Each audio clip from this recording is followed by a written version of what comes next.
Recently, I was chatting in my comments section with one of my lovely subscribers about the question of whether or not you should loan money to friends. And this just brought up some great points. And so I wanted to make a whole video about this because I assume this is probably something other folks have run into before. And it can just really start to get awkward. So we're going to talk about the pros and cons and then considerations to keep in mind about loaning money to, we'll just say to family and friends, because loaning money to family can kind of turn into a big tangled mess as well, depending on the situation. So let's look at this and see kind of what we think about loaning money to friends and family. So when you think about the pros of loaning money to friends and family, you can help someone that you care about in need, obviously, which is a good thing. We all want to be caring. We want to help people around us, help people in our family, help our friends, help the people who support us in our lives. And so that's one thing that can be very nice, is being able to help someone who's close to us and that we care about, and be able to show them that we care about them by helping them maybe during a downturn, during a time of financial hardship. So it can be a really positive thing if it's done right.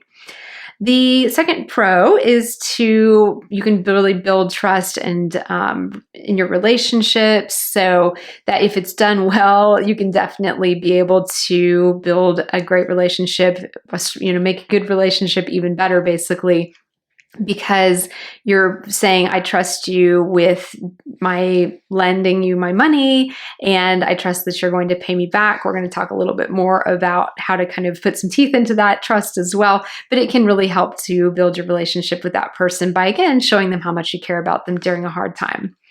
Another pro is that the person who's borrowing the money from you can avoid interest and fees. So obviously, if they were going to go to a loan, like a lending institution, go to a bank and so forth, they're going to be charged interest, they're going to be charged fees, they have to have their credit score run and all of this. So by borrowing from friends, you can eliminate all of that and all those hoops you have to jump through. So that's something that you can extend to the person you care about as well. Now, some people will lend money to friends and family with some kind of an interest payment setup. And so that's something else to think about too, but it doesn't necessarily have to be done that way. And then the fourth thing to think about is flexibility. So you can also set up flexible repayment terms on that loan as the lender. And so that's something else that will then again help your friend out, because rather than the very strict kind of set in stone repayment that's set up with a bank, you may be able to be a little bit more flexible with your friends and family than a lending organization would be, obviously. Now let's talk about the cons of lending money to family and friends. So I just want to, first of all, say there's that old saying of neither borrower nor lender be. And wouldn't that be nice if it was easy and we never had to borrow money and we never had to lend money? But in the day-to-day world that we live in today, borrowing and lending are a big part of our lives. But I just remember that's a saying that I grew up hearing was neither borrower nor lender be. So I still feel like ideally you're headed in that direction if you're moving towards financial independence.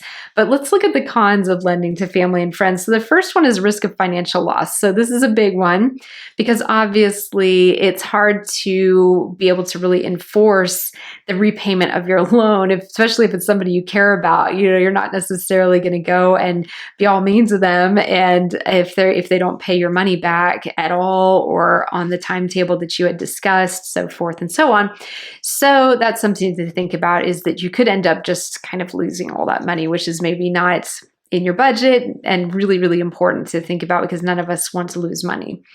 Another con is that it can put strain on the friendship. So while it might build trust in your relationship to be able to, entrust them with your money during a hard time, it can also put strain on that friendship and that relationship as well, because if they don't pay it back, or if they can't pay it back, or their financial situation perhaps continues to deteriorate and they come back to you for more money, that could put you in a really awkward situation then.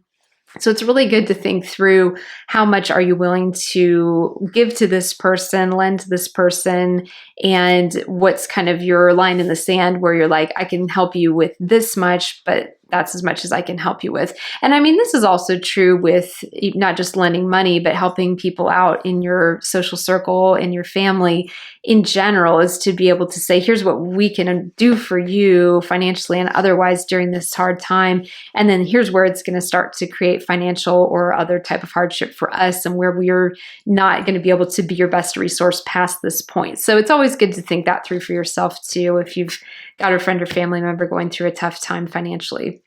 The third thing that can be a con about lending money to family and friends is that there's a lack of formal agreement. Now, you can put one together, and I'd highly recommend that you do. You can work with an attorney, you can work with a notary public and a notarizing service to be able to come up with some kind of formal loan terms.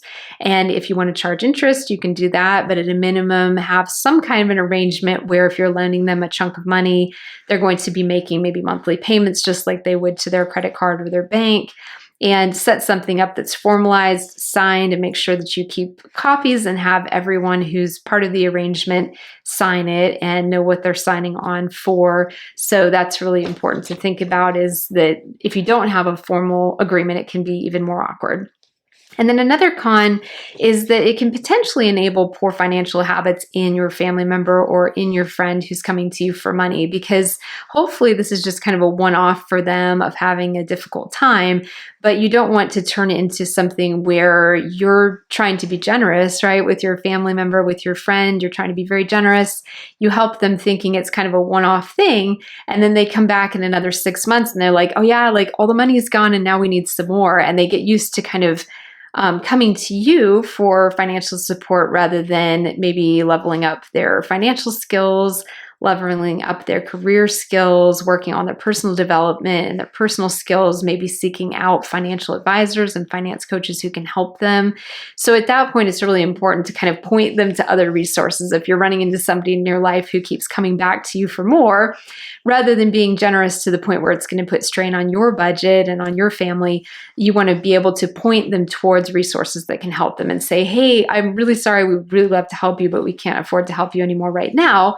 But we'd love to be able to point you in the direction of these other resources. So that's something that's really valuable to think about as well. And then there's some considerations to really think about before you lend money. So let's say you've made up your mind to lend your family member, lend your friend some money. Here's a couple things to think about if you've decided to go that route. You want to really assess your own financial situation first. So get really clear on how much money you are able to lend to this person. And personally, I would say, if you're going to loan money to someone in your life, just think about it in your mind as a gift, that you are giving it to them and that you'd be okay with just giving them that money rather than have it in your mind that it's all going to get paid back. Because best case scenario, it will all get paid back. Worst case scenario, none of it will get paid back, right? So the reality is going to be somewhere in between. So you really want to think about that in terms of what can you afford to give to this person without expecting to get it back. Obviously, the expectation from the other person is that they'll be making regular payments, but in terms of your own financial situation, never lend someone more than you can afford to just give away, if you want to think about it that way. You also want clear terms and conditions. We talked about this before in terms of having some kind of signed formal agreement that you can get notarized. Then you want to talk about as well about potential outcomes. So you want to really think this through with your friend, with your family member, and talk through potential outcomes of what happens if they're unable to pay that loan back. What's the plan? And really have that conversation up front before you lend them the money rather than afterwards. It's going to make things a lot simpler for all of you, everyone involved. And then also explore other alternatives to lending them money. So crowdfunding is really popular right now. I'll link to GoFundMe.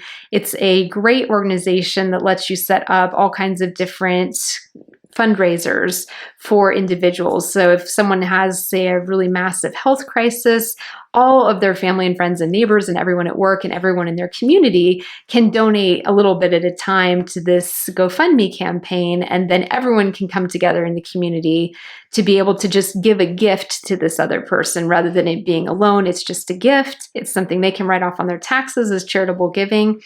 And it's kind of a win for everyone because that way there's no expectation that the money's going to be paid back, and you get a larger group of people involved with helping this individual rather than just you helping them. So whatever is going to be best for your situation, but GoFundMe campaigns are really popular, and there's something to really keep in mind if you have someone in your life who you really want to help, but maybe you can't afford to lend them money personally, but you know a lot of other people who would also love to help them, and be able to kind of bring everyone in your community together by starting that GoFundMe campaign. So those are kind of the pros, cons, and considerations of lending money to family and friends.